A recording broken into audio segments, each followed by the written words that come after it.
Hey everybody, and welcome to the first session of day 2 of Athena Hackathon. Delighted to be joined by Sia Agarwal from Investec. Kind of going to talk you through keeping it 100 in the first 100 days of your career. So I will swiftly hand over. If you have any questions throughout, as ever, let us know. We'll do a quick Q&A at the end. If you're watching retrospectively, we have Discord. Just all the standard housekeeping rules, but I will fade into the background and let Sia take it away. So yeah, thank you very much for joining us. Hi everybody, I'm just going to share my screen. It's going to go a little matrixy, so bear with me.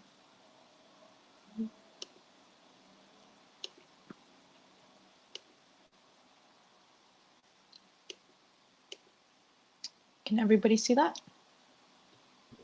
Yes, that is all good to go. All right, cool. Like Alex said, my name's Sia, and I'm going to be presenting a talk on keeping it 100 for your first 100 days. Feel free to interrupt anytime you want or ask questions. This is super casual. So first, who am I? I am an original pre-COVID coder baker before everybody was doing it during lockdown. I did my undergrad in biomedical science and my master's in computer science. And because I was still new to the computer science field, I specifically joined a rotational grad scheme at Investec to kind of get a better idea of the different types of software engineers you can have. And I'm currently part of the quant strat team of the bank. This is a team that manages the risk of everything that bank has on a book. So they do different kinds of mathematical models to see what happens if we have another crash, or what happens if something happens in this area. What happens to currency and the stocks that we hold there. So when I joined, like I said, it was a rotational grad scheme. So I feel like I had 4 first 100 days. And so I thought I would share my thoughts on that because I did a lot of experimenting and a lot of trial and error. So I thought it would be good to share. A little bit about the 4 teams that I joined. The first one was your classic software engineering team. They ran in Agile, so they had 2-week sprints, and they built a website with your it was like a classic team as well. So you had your project owner, your BAs, your testers, and everything. The second team was more of a team that's specific to, it might be more specific to banks, but it's like the middleware team. They make sure that data gets from one team to another, or if there is data coming from outside the bank, it goes to whoever it needs to go to inside the bank. And then the third team was a CRM team, so customer relationship management.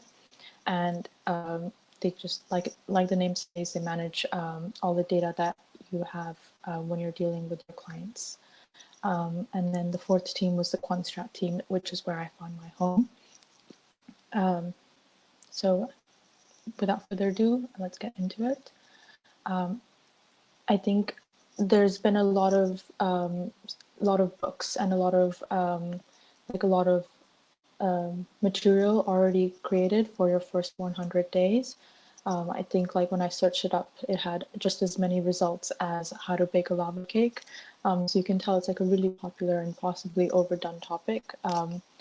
But when you look further into it, it really, the original study comes from a Harvard Business Review about how a president's first 100 days actually shape the rest of their time in the office. But it's been extrapolated to how to be impactful within the first 100 days as a leader. But there have been studies that show that typically people start being productive after 3 months in the team. But I wouldn't say this really matters because it, depending on your system, you can have additional complexities, and it can take you longer than 3 months to be productive. I know that at Facebook, they don't require you to be productive, or I'm sorry, at Meta, they don't require you to be productive until 6 months in. So it does 3 months is not set in stone. But it is a good time to start setting some habits, good habits that will lead you on to success later on. And that's why I didn't really name the talk "How to Be Productive Within the First 100 Days." I think it was more of a how to set yourself up well, how to make sure that you're on the path to success, or as good as you can set yourself up within the first 100 days. The first thing that I would say is feedback. I know it's really scary. Every time I go get feedback or I have a feedback session, my heart is like racing. I feel like I'm gonna get a heart attack. But it's really important, especially you can be the best engineer ever, but it's important that you adapt to whatever culture you're in right now. And different cultures, different teams and different companies will have different things that they like to do in a certain way. And so it's important to have a good feedback loop, and you set up a good session with, a good session with whoever you're having feedback with, to make sure that you get that feedback early. You don't want to have feedback about something you've been doing for 6 months down the line, when you could have fixed it, on day 3 or whatever. And always remember that feedback goes both ways. So while you can get feedback about yourself, you can also give feedback. And because of this, it's always important that when you go into your feedback sessions, you think about, you really think about it, and you give the other person time to think about it as well.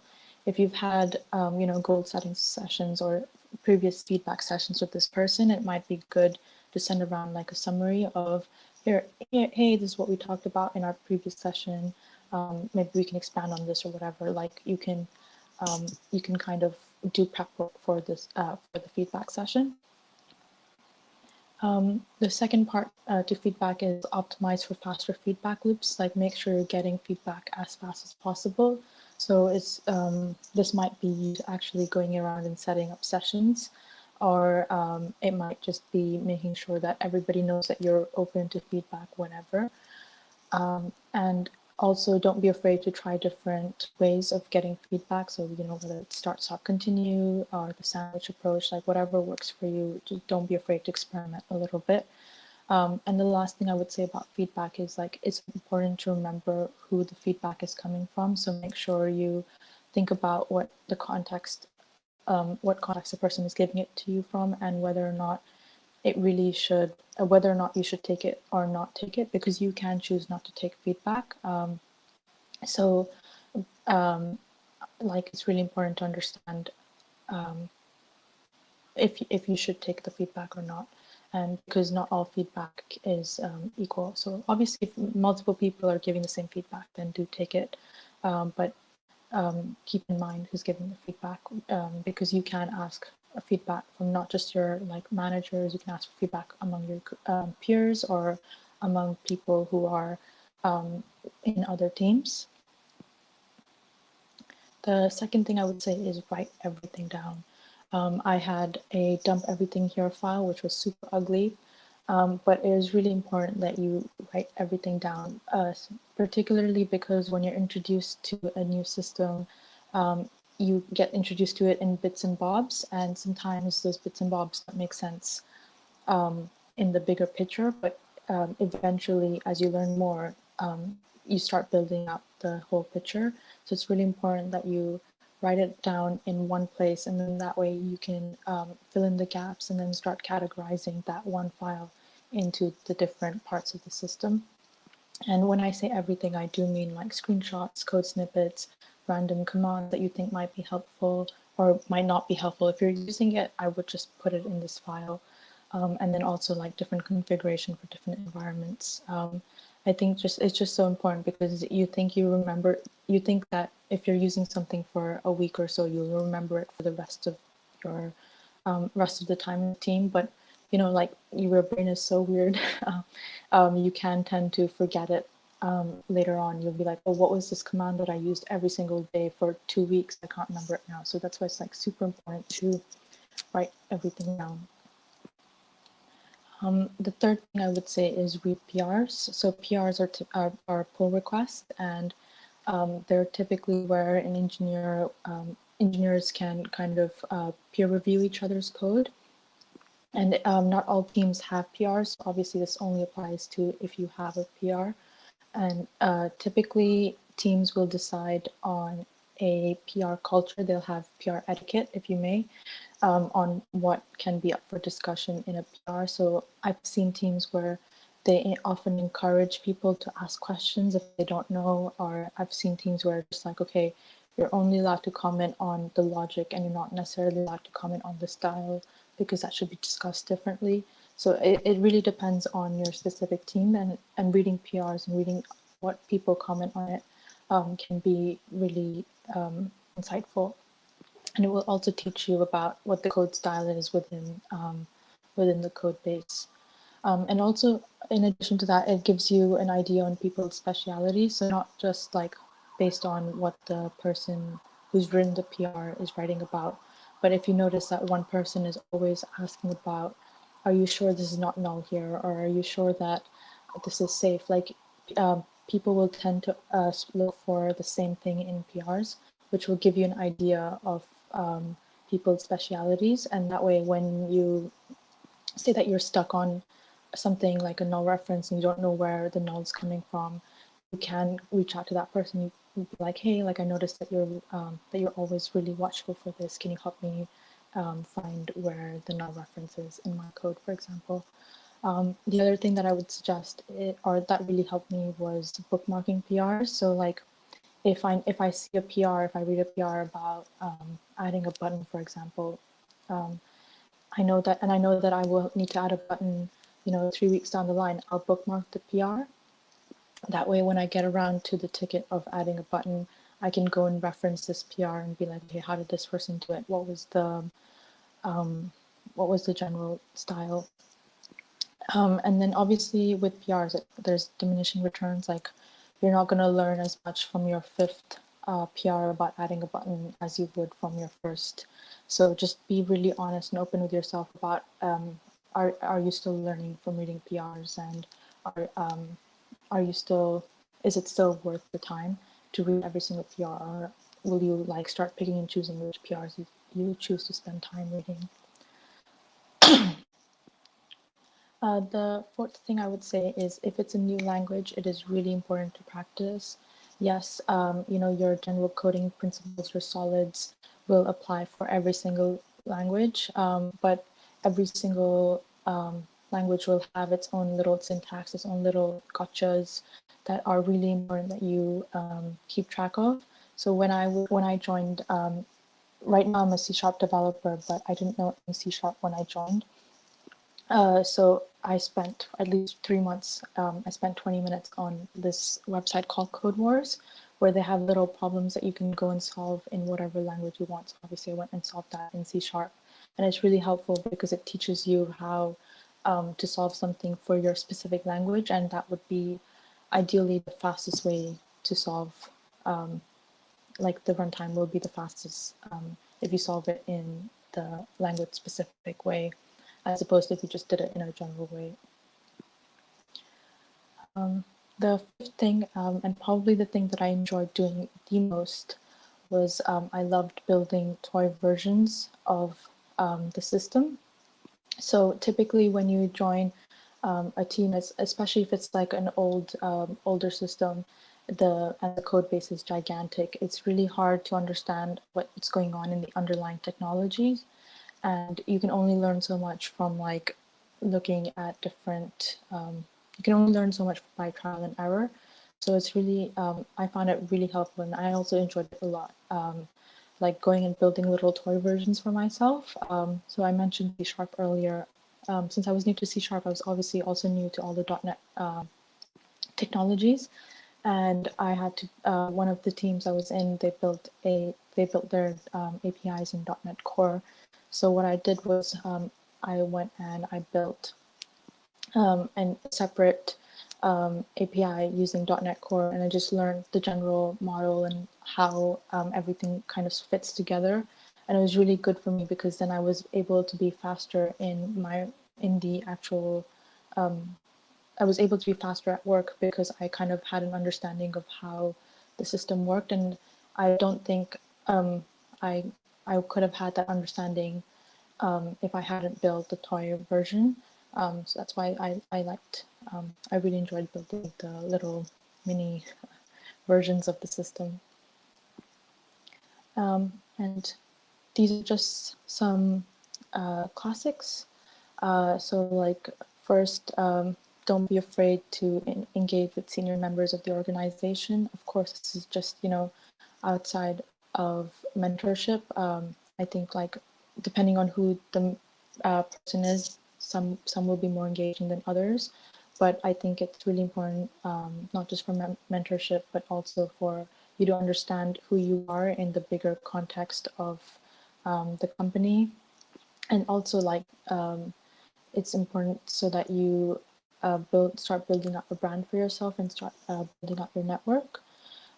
Because you can tell your senior members that, oh, I'm having an issue with this, or I would love to know more about X, Y, and Z, and they can point you to the right people to be like, oh, go talk to this person, they'll tell you everything you need to know about risk, for example. And I would also say join and engage in the communities. So this can be your typical communities that are not just tech related. So I know that like at Investec we have communities for gender balance or for multicultural, but these you can join like engineering specific communities if your if your company kind of follows a Spotify model where they have guilds, and they have like testing guild or a art guild, and so you can engage with the engineering communities that way. And this also really helps with building a network just outside of your team, so you can engage with engineers from other teams and build out your network that way. And it's also really helpful because you understand, like you get introduced to different problems that different teams will have, and you get introduced to different systems. So you start building a better idea of what's happening overall in the company. The third thing, which I also really enjoyed, was like going on side quests or like just being assigned random projects. I think when you're starting, you don't have as huge of a pressure to deliver as you do when you're like officially like when you're actually contributing. So it's like a lot of fun doing like random things and learning about it. So I actually did like a week in risk. I actually like a week shadowing someone who was who kind of assessed risk in tech, and it was a lot of fun. It had nothing like had there was no software engineering involved, but I learned a lot about risk, and to this day I still kind of use a lot of the knowledge I learned from that to when I'm making certain decisions in code. And so it's like I would just say ask a lot of questions. Like I think people got sick and tired of me asking questions. I asked so many, but it's really important that you be inquisitive and you go on those side quests, learn random things because they will pay off eventually. I would also say ask for help. The imposter syndrome is definitely real. Everybody feels it. So it's really like when you're feeling like, oh my gosh, what am I doing here?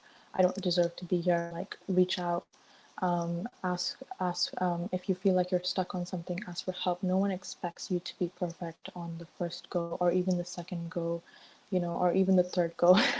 Ask, don't be afraid to ask the same questions again, especially when you're learning. I think everybody kind of understands that.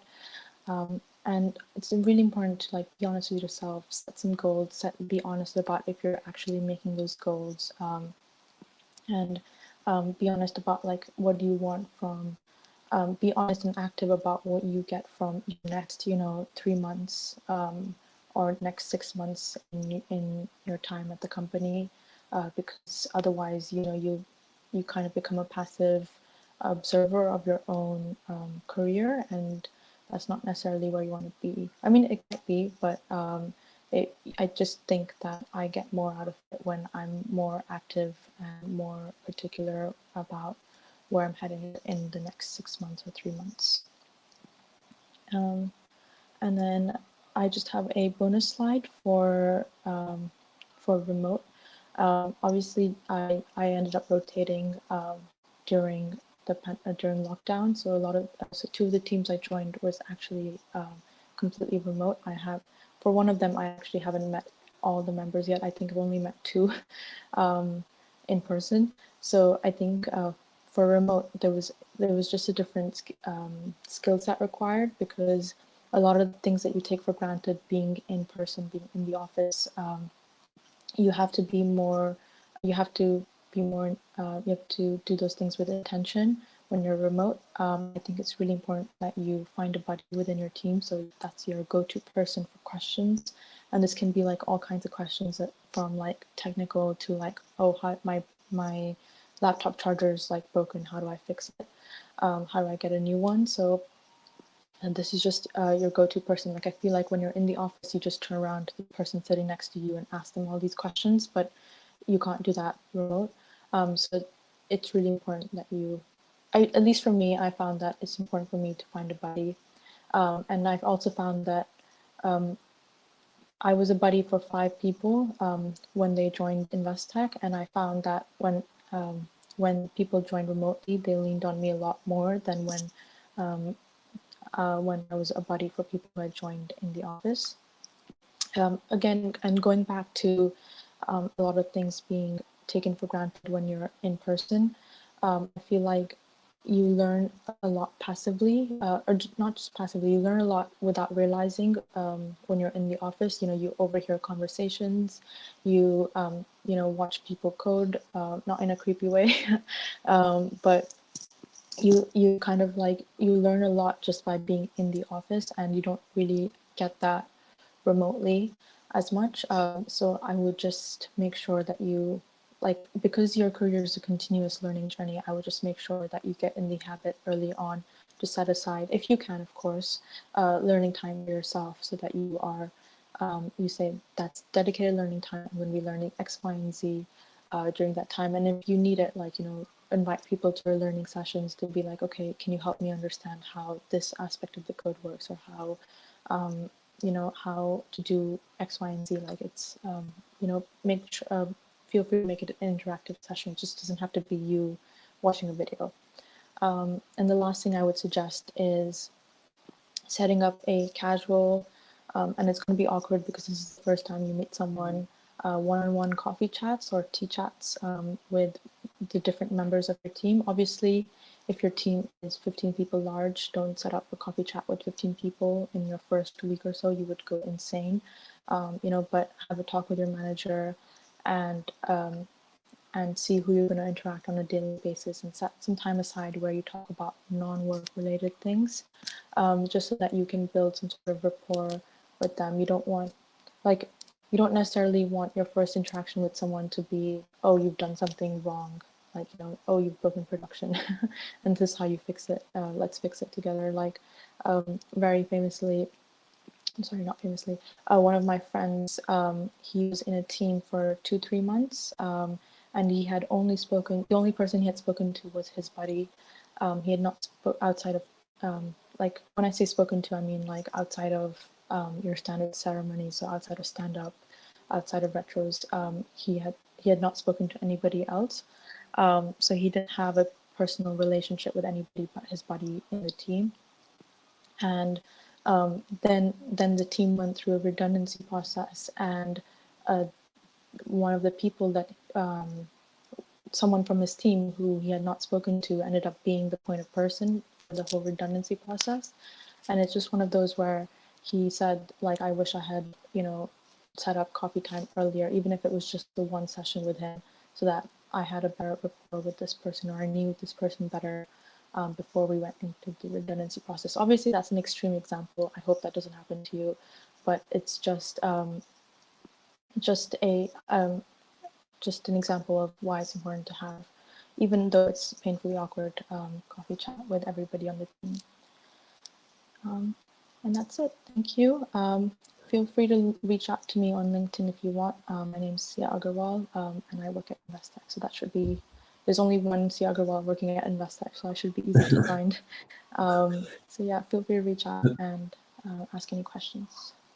Thank you very much. Yeah, as Sia says, drop something in the chat if you need to. I think I'm kind of glad that the remote working aspect of it touched on a bit there. I think it was a really good session. So thank you very much everyone for joining. If you have any questions, either retrospectively or now, feel free to let us know. But yeah, look forward to seeing you for our session with Nationwide later on. Thank you very much.